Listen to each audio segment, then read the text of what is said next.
Hi friends, is sorry cinema bus அப்டேட்டில் அடுத்தடுத்து உங்களுக்கு அப்டேட்ஸோடு வந்திருக்குங்க. First of all Lal Salaam படம் ஓடிடியில் ரிலீஸ் ஆயிருக்கு. சன் நெக்ஸ்ட் ஆப்பில் ரிலீஸ் ஆயிருக்கு.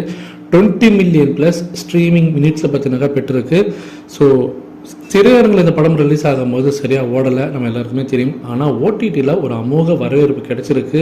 நிறைய பாசிட்டிவ் ரெஸ்பான்ஸ் நம்மளால் பார்க்க முடியுது. சோஷியல் மீடியாவில் எல்லாருமே இந்த படத்துக்கு ஒரு பெரிய ஆதரவு தெரிவிச்சிருக்காங்க மக்கள் எல்லாருமே. அப்படின்றது தான் இதற்கான ஒரு சிறந்த ஒரு உதாரணம் நான் சொல்லுவேன். ஏன்னா 20 மில்லியன் ஸ்ட்ரீமிங் மினிட்ஸ்ன்றது ஒரு சாதாரணமாக ஒரு படத்துக்கு வரதுக்கு வாய்ப்பே இல்லை. படம் நல்லா இருந்தால் தான் அவ்வளோ மினிட்ஸ் உட்காந்து படத்தை பார்ப்பாங்க எல்லாருமே.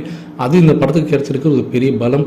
ஸோ தியேட்டரில் ஓடாமல் ஓடிடியில் இந்த படத்துக்கு ஒரு பாசிட்டிவ் ரெஸ்பான்ஸ் வந்திருக்குன்னு சொல்லணும்.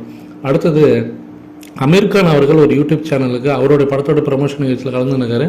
அந்த படத்தோட ப்ரமோஷன் நிகழ்ச்சியில் கூலி படத்தை பற்றி அவர் பேசியிருக்காரு. அவர் பேசின அந்த வீடியோக்கான லிங்க்கை நம்மளுடைய டிஸ்கிரிப்ஷன் செக்ஷனில் இருந்திருக்கா, மறக்காமல் போய் பாருங்கள். அவர் என்ன சொல்கிறாருன்னா, நான் ஒரு படம் இப்போ பண்ணியிருக்கேன். அடுத்தது ரஜினி சாருடைய கூலி படத்துலேயும் நான் ஒரு கேமியோ ரோல் பண்ணியிருக்கேன். எனக்கு ரொம்ப பிடித்தமான ஒரு ரோல் அது. எல்லாருக்குமே அது ரொம்ப பிடிக்கும்னு நினைக்கிறேன். ஸோ வித்தியாசமாக ஒரு ரோல் அது நல்லா இருந்துச்சு.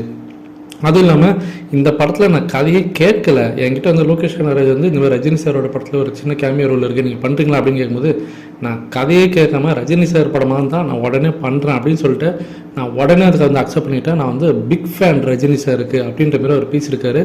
அந்த வீடியோவை போய் மறக்காமல் பாருங்கள் ஃப்ரெண்ட்ஸ். அடுத்தது ஜெயிலில் செகண்ட் பார்ட்டோடைய ஒரு குட்டி அப்டேட். ஸோ ரஜினி சார் இப்போ நடுவில் கொஞ்சம் ஒரு கேப் விட்டுருக்காரு. ஸோ ஜெயிலில் செகண்ட் பார்ட்டுக்கு அந்த படத்தோடைய அடுத்த கட்ட ஷூட்டிங் வெகு விரைவில் ஆரம்பிக்க போகிறாங்க. அதில் ஒரு சின்ன ஒரு மாற்றம் ஒன்று இருக்குது.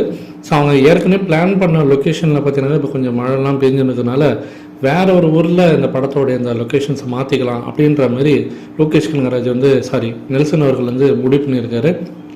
ஸோ நெல்சனுடைய அந்த வேறு இடம் மாற்றுறதுக்கான அந்த ஒரு ஐடியா பார்த்தீங்கன்னா இப்போ அந்த படத்தோடைய ஷூட்டிங் அடுத்த கட்ட ஷூட்டிங் போகிறதுல ஒரு சின்ன ஒரு டிலே ஏற்பட்டிருக்கு. வெகு விரைவிலே அடுத்த ஷெடியூல் பார்த்தீங்கன்னாக்கா ஜெயில் செகண்ட் பார்ட் அவங்க டீம் போயிடுவாங்கன்றது தான் லேட்டஸ்டான அப்டேட் ஃப்ரெண்ட்ஸ்.